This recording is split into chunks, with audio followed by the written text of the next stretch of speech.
Frank, let's talk about all this and what you think's happening here and what do you think is going to happen. We should also say you are a very close friend of Kevin McCarthy's before we get into it. Yes, Sam. I've known him for 29 years now.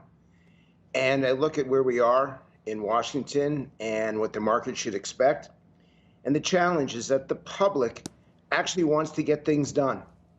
They want the parties to work together on inflation. They want them to work together on immigration. There's new retirement savings legislation put forward in a bipartisan way in the Senate and the House by Tom Tillis and by John Hickenlooper. And they expect Washington to get it done, to find a way that workers can save for their future. But the problem is this race is pulling the Republican Party apart, that you've got conservatives versus those on the extreme. And right now, it looks very difficult for Kevin to put together a majority on the first ballot, because unlike what Ronald Reagan alerted us to, that if you're 85% or 90% in agreement, you are allies rather than enemies or traitors. That's not the way Washington works anymore. What happens? I think what happens? First off, the vote won't be in the first hour, so viewers should not really start to tune in till 1 or 1:15. The vote takes about 70 minutes, 80 minutes, because they go through each individual name. You have to stand up and record it by person. You must get a majority of those people who are named, not votes. So if someone votes present, that does not count towards the majority. So it is not likely that the winner needs 218. You can get elected speaker with as few votes as 214 or 215. Still, it's going to be hard on the first ballot because enough people have said that they won't vote publicly for the Republican leader that we're going to have a very, very long day. Can I ask you a separate question, just because you know Speaker McCarthy, or what we'll see, Kevin McCarthy, as well as you do, and we've been talking about Santos for the last week. Why doesn't he just come out and condemn him?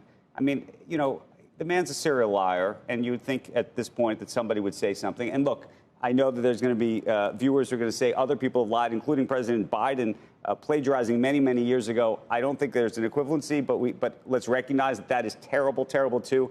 I would publicly condemn that and happy to do that right now if that's the case. But this seems to be relatively egregious.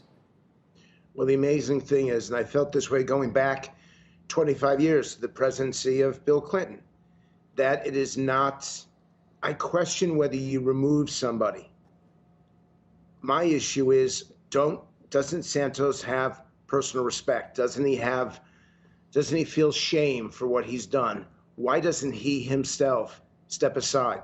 I don't disagree. I'm just saying, and Kevin McCarthy needs him, so maybe he can't condemn him. I just don't understand.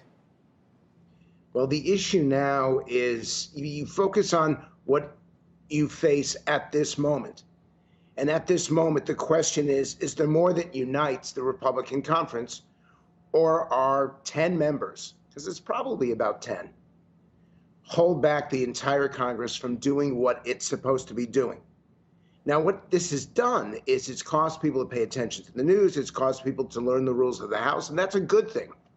You've got new apps right now like Facts that are talking about this and talking about Santos every single day. And if you want the latest on Santos, these apps like Facts provide you with exactly what's going on. So that's a good thing. But when you don't have accountability and you don't have personal responsibility and you don't have this desire to get things done, it's about results the public is looking for. I'm not concerned about what happens today.